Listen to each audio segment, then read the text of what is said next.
Hi viewers, இன்றைக்கி நம்ம தூதுவளை சட்னி எப்படி பண்ணுறது பார்க்கலாம் வாங்க. இதில் நிறைய மெடிக்கல் பெனிஃபிட்ஸ் இருக்குது. நான் வீடியோவில் உங்களுக்கு சொல்கிறேன், ஃபுல் வீடியோ பாருங்கள்.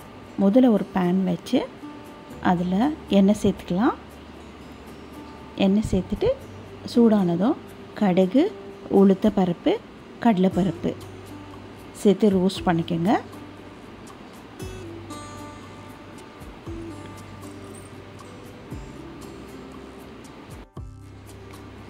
அடுத்து இதில் நம்ம 3 வெங்காயம், பெரிய வெங்காயம் நான் கட் பண்ணி வச்சுருக்கேன், அதையும் சேர்த்து வதக்கிடலாம்.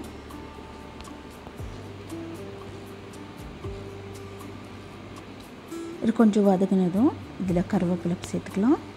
அதையும் சேர்த்து கலந்து விட்டுருங்க.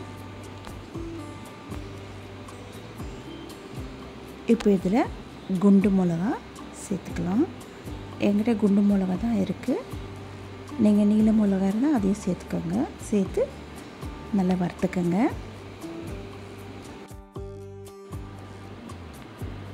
ஒரு டீஸ்பூன் இஞ்சி பூண்டு பேஸ்ட்டு அதையும் சேர்த்து நல்லா பச்சை வாடை போகிற மட்டும் வதக்கிக்கலாம்.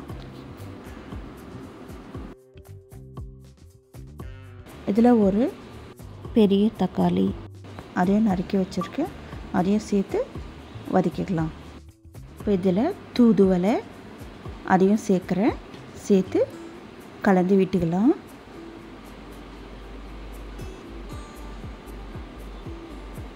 நல்லா எல்லாமே சேர்த்து கலந்து விடுங்க. இப்போ தேவையான அளவு உப்பு 1 டீஸ்பூன் சேர்த்துருக்கேன்னு, நீங்கள் தேவையான அளவு சேர்த்துக்கோங்க. சேர்த்து நல்லா கலந்து விட்டுருங்க. அடுத்தது புளி தண்ணி அதையும் சேர்த்துக்கிறேன், சேர்த்து நல்லா கொதிக்க விடுங்க. நல்லா ஒரு திக்கான கன்சிஸ்டன்சி வர மட்டும் நம்ம கொதிக்க விட்டுடலாம். பாருங்கள், நல்லா திக்காக இருக்குது. இந்த ஸ்டேஜில் ஸ்டவ் ஆஃப் பண்ணி ஆற விட்டுடலாம். தூதுவளையில் அதிகமான மெடிஷ்னல் வேல்யூஸ் இருக்குது. இரும்பல், நெஞ்சு சளி நீங்கும், மூட்டு வலிக்கும் நல்லது, நோய் எதிர்ப்பு சக்தி அதிகமாக்கும். வாரத்துக்கு ஒரு முறை செஞ்சு எடுத்துக்கோங்க. இப்போ இதை ஒரு மிக்ஸி ஜாருக்கு சேர்த்துடலாம்.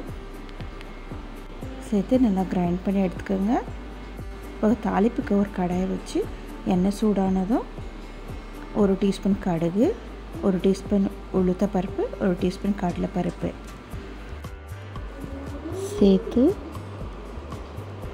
கலந்து விட்டுருங்க.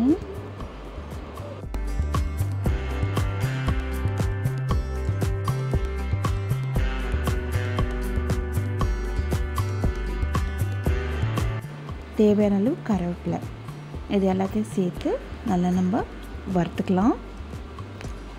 லோ ஃப்ளேம் வச்சு நல்லா வறுத்துக்குங்க. இப்போ எல்லாமே வறுபட்டுருச்சு.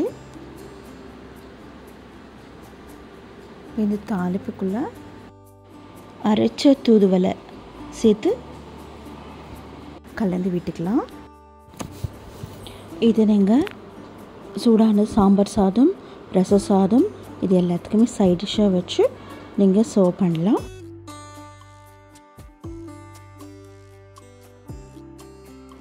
இந்த தூதுவளை சட்னியை நீங்களே ஒரு தடவை செஞ்சு சாப்பிட்டு பார்த்து எப்படி இருக்குன்னு எனக்கு கமெண்ட் பண்ணுங்கள்.